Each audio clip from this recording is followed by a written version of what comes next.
How's it going, guys? Back with another garage sale finds video. Last week was the official kind of start around here for garage sales. I was out of town, so this week will be my official start from this area for me to go to garage sales.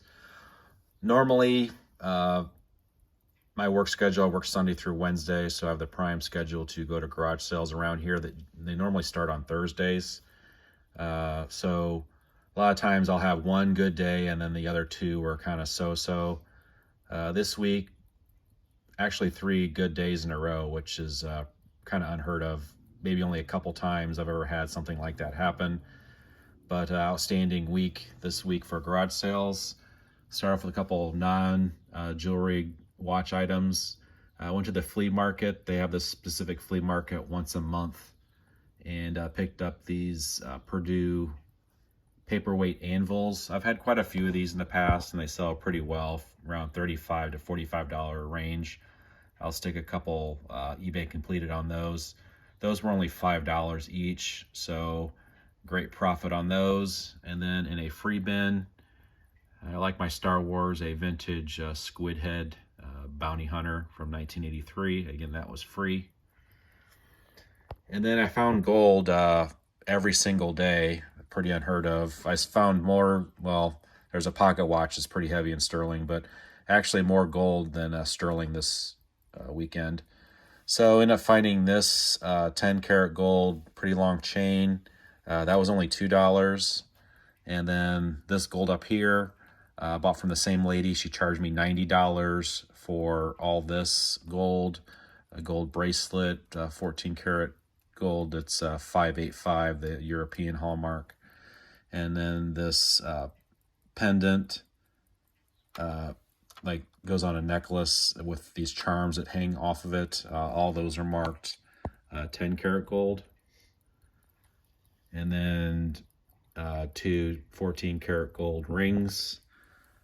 Just the weight scrap value on that is around, I think, $900. So basically I paid 10% the gold value on all that gold.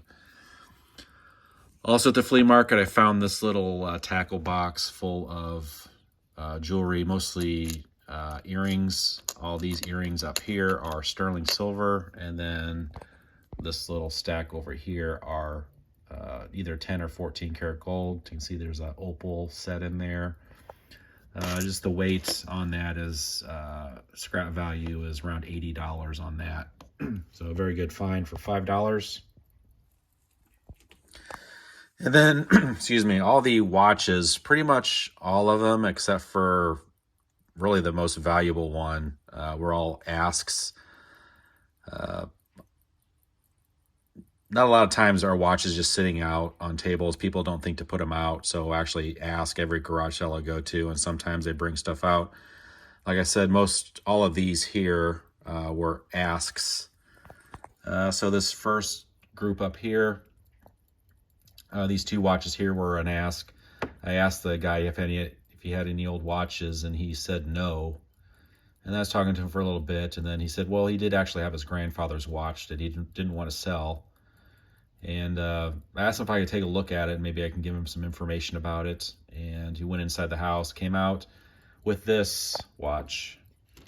So I have this Waltham here, pocket watch. I said he found this in a vehicle he bought years ago and had really no interest in it.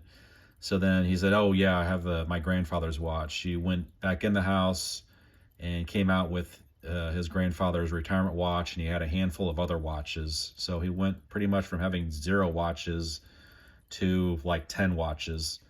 The Hamilton, it was kind of worn. I didn't have my loop on me. I left it in my vehicle. It looked to be at least 10 karat gold, solid. And I kind of told him what it'd be worth, and he didn't want to sell it. So, but the other watches, he said he had no interest in, had no attachment, and was willing to sell those. So I bought the whole lot from him. And the best watches was this Waltham here.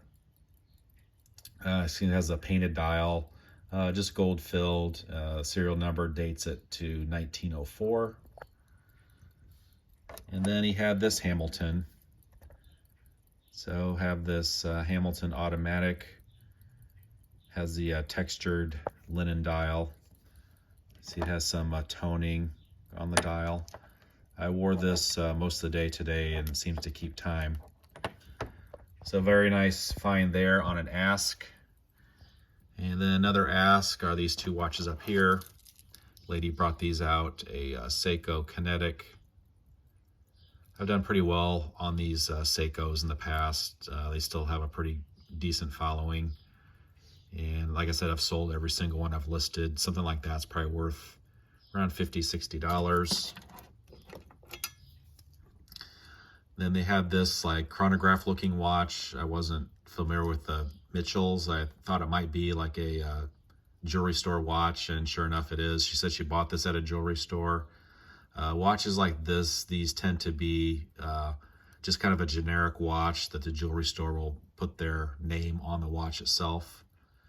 So it says Mitchell's, that's probably the name of the jewelry store where she bought it at. These seem to sell around $40 to $50 if it does work.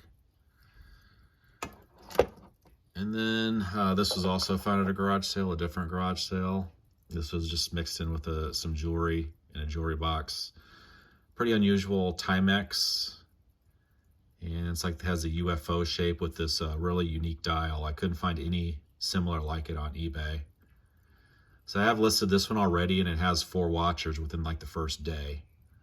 So that listed for $70, and it should sell for around that. Another cool find at the flea market. This was actually when I was walking out. On the ground they had a briefcase full of just watches and parts, and most all of it had no value whatsoever. But I did find these 2 pieces. This was really dirty. I cleaned up. Turned out to be pretty nice. This 1979 Timex with the nice blue dial. And these sell pretty well. I'll throw some eBay completed on these. And I wouldn't be surprised if this sold for around $60 to maybe $80 on something like that. I paid $5 for both. And unfortunately, this one is not running. This probably 1940s Wittnauer kind of military style dialed watch. Has a bluing of the hands. Like I said, it's not running. It will run for a couple seconds, then stops. So that might just need a cleaning for that to work. And then a couple of the watches I bought didn't have really any value, but these hippie style leather bands from like the 70s. Those kind of sell pretty well on eBay. Another Ask, this guy brought this watch out to me, this Parker, probably from the 50s, gold-filled watch, and that watch does run.